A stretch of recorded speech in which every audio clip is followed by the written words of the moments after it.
नमस्कार। हिंदुस्तानी classical singing में ना तान को लेकर एक कश्मकश हमेशा रहती है, स्पीड और सफाई की।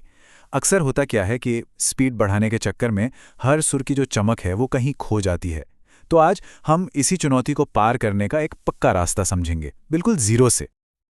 ये एक बहुत आम बात है ना, कि तान में रफ्तार तो है, पर हर एक सुर मोती की तरह साफ और अलग अलग नहीं चमकता। अगर ये उलझन आपकी भी है तो समझिए, इसका हल आज मिलने वाला है। चलिए मिलकर इस गुत्थी को सुलझाते हैं। तो देखते हैं आज हमारा सफर कैसा रहेगा। सबसे पहले हम एक मजबूत नींव रखेंगे, यानी साफ आवाज पर फोकस करेंगे। फिर हम अपनी गायकी के इंजन यानी जुबान और सांस को ताकत देंगे। इसके बाद हम सही अभ्यास से इसे आकार देंगे, अलंकारों से इसे निखारेंगे और आखिर में देखेंगे कि अगला कदम क्या होना चाहिए। तो चलिए शुरू करते हैं सबसे पहले और सबसे जरूरी हिस्से से, नींव। सोचिए जरा, एक तेज रफ्तार इमारत बिना मजबूत बुनियाद के क्या खड़ी रह सकती है? बिल्कुल नहीं। ठीक वैसे ही तान की रफ्तार भी साफ आवाज पर ही टिकती है। इसका तरीका बहुत सीधा है, स्लो, मीडियम और फिर फास्ट। कोई भी एक फ्रेज पकड़ लीजिए, जैसे सारे सारे सारे गामा। अब इससे पहले बिल्कुल धीमी गति में गाइए, तब तक जब तक एक एक दाना शीशे की तरह साफ ना सुनाई दे। जब धीमी गति में महारत हासिल हो जाए तभी मीडियम स्पीड पर जाइए और फिर धीरे धीरे तेज गति की ओर बढ़िए। ये एक सुनहरा नियम है, इसे हमेशा याद रखना है। स्पीड जो है वो सफाई का ही नतीजा है, एक बाई प्रोडक्ट है। अगर सफाई पर ध्यान देंगे तो स्पीड अपने आप आ जाएगी, इसकी गारंटी है। और लय में पक्की और साफ तान के लिए मेट्रोनोम से अच्छा दोस्त कोई नहीं। ये आपको लय के एक मजबूत लंगर से बांध कर रखता है, भटकने नहीं देता।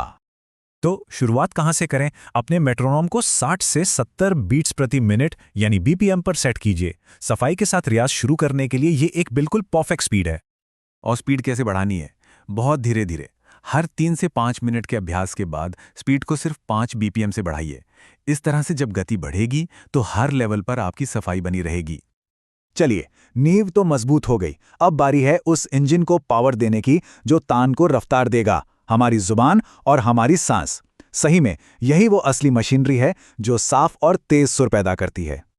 जुबान में फुर्ती लाने के लिए इन बोलों का रोज बस 5 से 10 मिनट अभ्यास करें। ता रा ना ना रे ना, दा रे ना तारा ना, और ताना नाना ना ताना नाना ना। ये अभ्यास आपकी जुबान को इतना फ्लेक्सिबल बना देंगे कि तेज गति में भी हर बोल एकदम साफ सुनाई देगा। अब बात करते हैं सांस की। इसके लिए 2 अलग तरह के अभ्यास हैं। छोटी तेज तानों के लिए 10 सेकंड तक तेजी से आ आ आ आ आ आ बोलकर सांस छोड़ने का अभ्यास करें, और लंबी तानों में स्टैमिना बढ़ाने के लिए ये कोशिश करें कि एक ही सांस में कितनी देर तक तान को टिका सकते हैं। तो हमारी नींव मजबूत है और इंजन भी तैयार है। अब इन औजारों को असल अभ्यास में उतारने का टाइम है। यहां हम जो भी सीखा है उसे आकार के अलग अलग पैटर्न्स पर लागू करेंगे। एक बात गांठ बांध लीजिए, तान में महारत हासिल करने के लिए आकार यानी आ का अभ्यास सबसे ज्यादा जरूरी है। ये आपके गले की कोर स्ट्रेंथ और फ्लेक्सिबिलिटी को बनाता है। यहाँ 3 तरह के आकार पैटर्न हैं जो धीरे धीरे मुश्किल होते जाते हैं। पहला एक सरल सीधा साधा पैटर्न है। दूसरा क्रमिक पैटर्न है, जैसे सा रे गा फिर रे गा मा। और तीसरा है जिग जैग पैटर्न, जो सुरों में कूदता है और थोड़ा ज्यादा कॉम्प्लेक्स है। हर पैटर्न आपकी गायकी के एक अलग पहलू को निखारेगा। और एक मजेदार बात, ये जिगजैग ताने जो सुनने में सबसे मुश्किल लगती हैं, असल में आपके गले के कंट्रोल और सुरों की एक्यूरेसी को बेहतर बनाने के लिए सबसे ज्यादा जरूरी है। अच्छा, तो एक बार जब तान साफ और तेज हो जाए तो अब समय आता है उसे चमकाने का, उसे निखारने का। इस हिस्से में हम अपनी गायकी में अलंकार यानी गहने जोड़ेंगे और सबसे जरूरी बात, खुद के गुरु बनना सीखेंगे। देखिए, जब आपकी स्पीड और क्लैरिटी विकसित हो जाती है तो मुर्की या खटके जैसी बारीक हरकतें अपने आप आने लगती हैं। ये तान में एक अलग ही सुंदरता और एक कॉम्प्लेक्सिटी ले आती हैं। अब इन अलंकारों को तेज तानों में आसानी से शामिल करने के लिए इस खास लाइन का अभ्यास करें, रे रे सा, गा गा रे, मामा गा।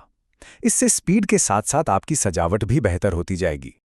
और अब आता है तरक्की का सबसे शक्तिशाली हथियार, अपनी आवाज को रिकॉर्ड करना और खुद उसकी जांच करना। अपनी गलतियों को पहचानने और सुधारने का इससे तेज तरीका कोई और नहीं है। जब आप अपनी रिकॉर्डिंग सुने तो एक आलोचक की तरह सुने। खुद से ये सवाल पूछें, अच्छा, सुर कहाँ फिसल रहा है, पिच कहाँ पर थोड़ी डगमगा रही है और कहाँ पर सफाई कम है। ये जो प्रक्रिया है ना, ये आपको अपना सबसे अच्छा टीचर बनाती है। तो हमने सारी तकनीकें समझ ली हैं। अब सीखने से आगे बढ़कर इन सब को असल प्रैक्टिस में उतारने पर ध्यान देते हैं। तो आखिर में बात बस इतनी है, साफ और तेज तानों की चाबी इन सभी तकनीकों को मिलाकर किए गए एक डिसिप्लिन्ड और माइंडफुल अभ्यास में है। याद रखिए, सिर्फ घंटों रियाज करना काफी नहीं है, सही दिशा में किया गया रियाज ही आपको मंजिल तक पहुंचाएगा। तो मैं आपको इस एक सवाल के साथ छोड़कर जा रहा हूं।